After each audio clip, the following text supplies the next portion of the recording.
Hey there, ladies and gentlemen, welcome back to another J&D video. On today's video, we got some Titanfall gameplay. So let's jump into this bad boy and see what she's got.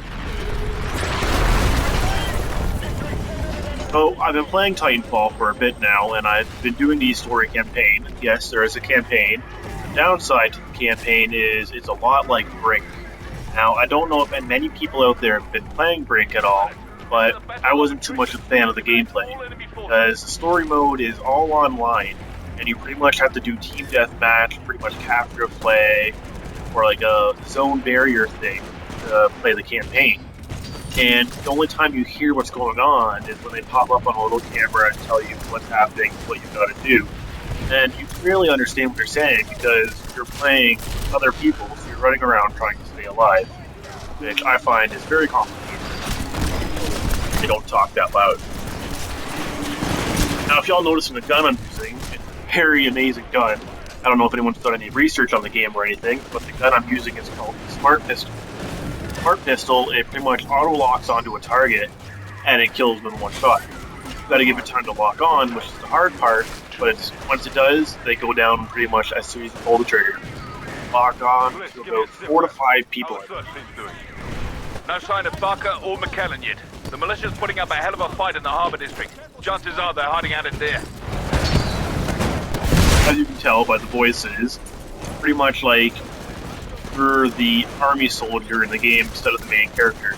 Like how in Call of Duty, if you were Soap, you'd be doing everything, and then some soldier outside would hear all this on the radio.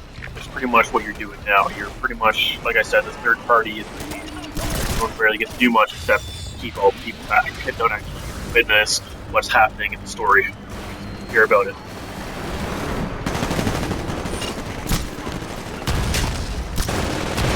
Another thing I noticed with the game that makes it not as good as Call of Duty, I would say, is the equipment classes it gives you are nothing great. You have to customize like the Call of Duty ad scopes, silencers, and all your whatnot, but it doesn't give you that much of a selection. It only gives you, I believe, 1 machine gun, 2 submachine guns, a shotgun, and 3 snipers. Not the greatest.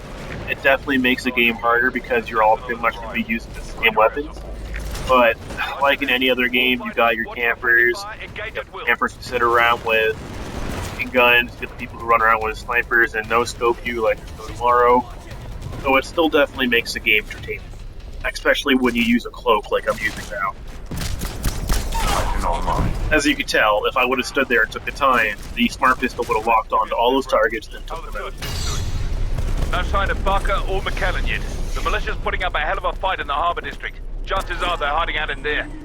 Copy that. Keep me posted. Graves out.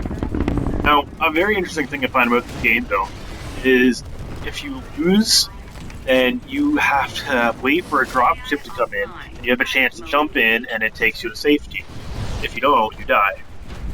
There's no really big difference if you make it or not. It's just really cool to actually try and make it to a ship and then escape the battle. As you can tell, I'm in a Titan right now, and that's pretty much the best part of the game once you're up in a Titan. Now, if you were beside a friendly Titan and you got a partner driving it, you can jump onto their Titan, ride it, and then use the Titan as cover while you shoot people.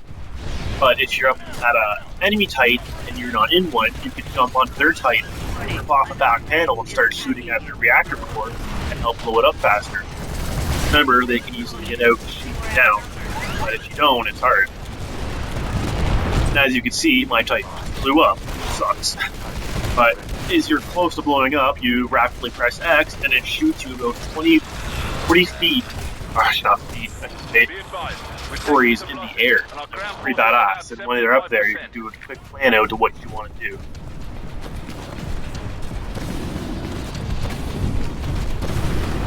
As you can see, like I said, the parkour alone makes the game. Feeling you to run around and take it slow. Tactics to all pilots. We're crashing the terrorists. They're barely putting up a fight. Whatever you're doing, it's working. Keep it up. But anyways, guys, that's all the time I got right now. Feel free to subscribe to us. Feel free to leave your comments or questions. Let us know if you want us to show you any more else. We'd be happy to post more videos of Titanfall later. Be advised, your replacement Titan